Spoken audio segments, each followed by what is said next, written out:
So, it's me again. Uh, uh, uh. Well, I got kind of um, um, um, perturbed, if you will, about some recent developments. I guess it's been going on with the youth, and I know here it goes again.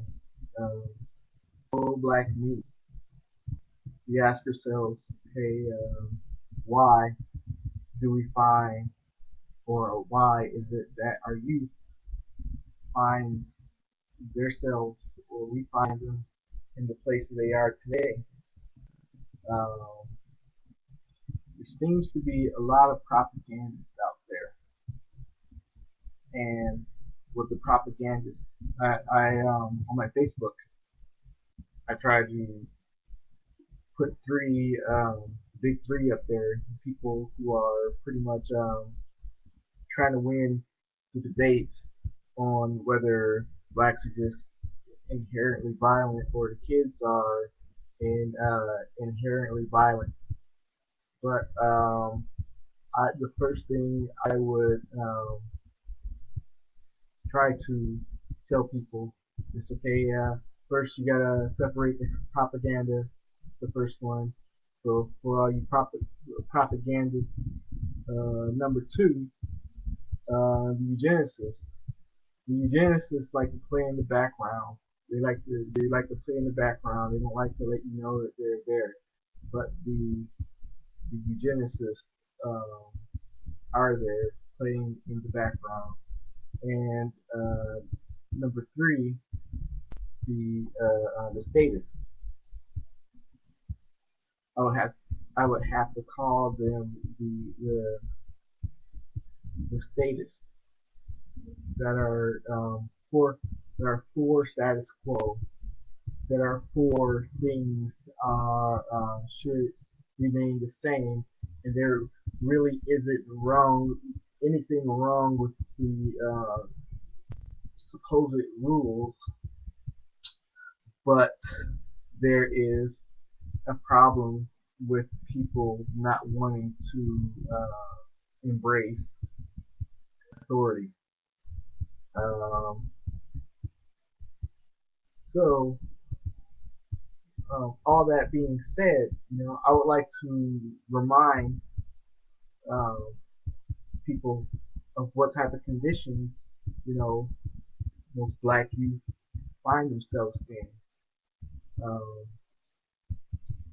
if you were just to Google perception of black youth today, um, as a black person, I can empathize with the with the I guess the state that's going on today, and I want somebody to call me a racist or anything like that. But okay, well, you have an eruption of police violence and a message to the youth that you really don't care about them. We're only interested in two things: that is killing you or putting you in prison.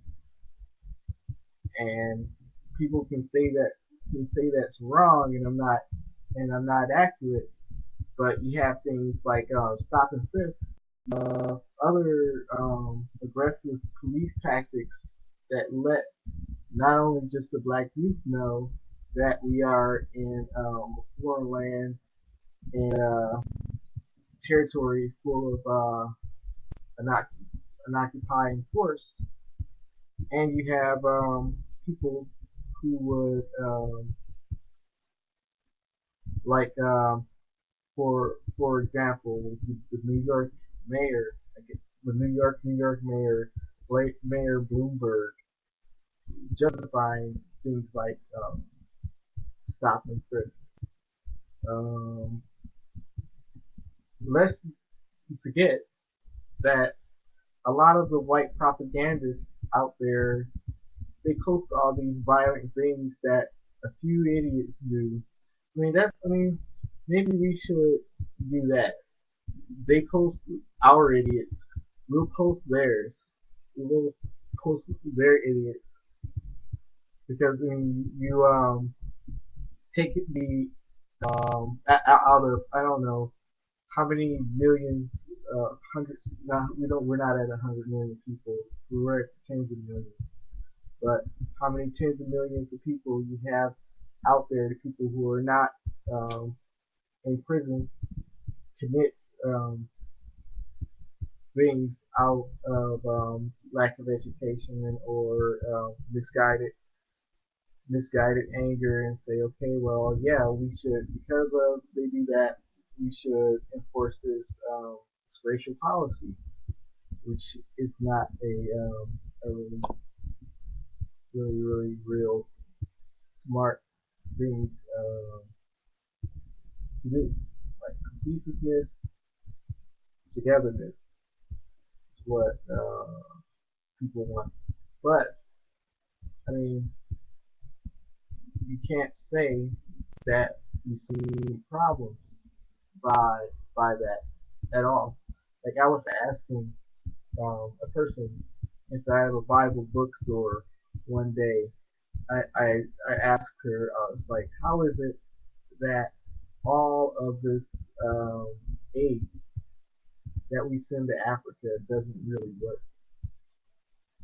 And it seems like all they're helping just makes things worse. Frederick Douglass said that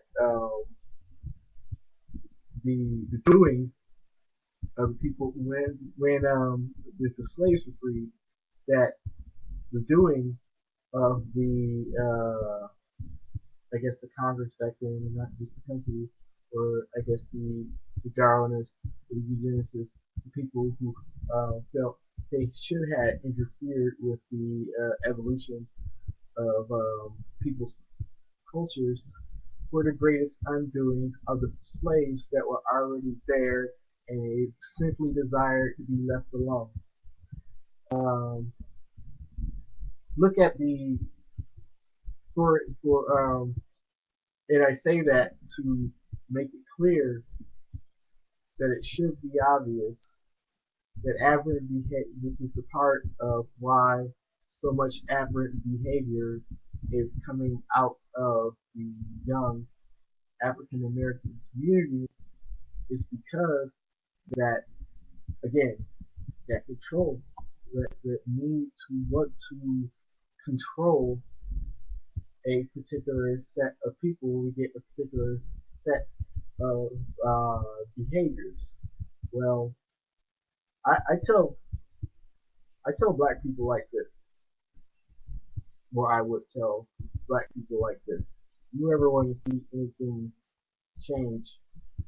You ever, and this is not just a opinion that I sell or share with myself or with people that are close around me, but you want to see anything done in your communities. You want to form your own banks. Quit buying. I mean, you could, of course, quit sending money to people that hate you. Quit sending money to people that create laws to lock your children away. Quit people. Quit sending money to people who are a who would basically send other people around you find an excuse to have by way of having themselves secured through your disarmament so that they can once again abuse you like they've been doing. Quit sending those guys money. And as I said before, I'm not going to do your homework for you. Do your own homework. Peace.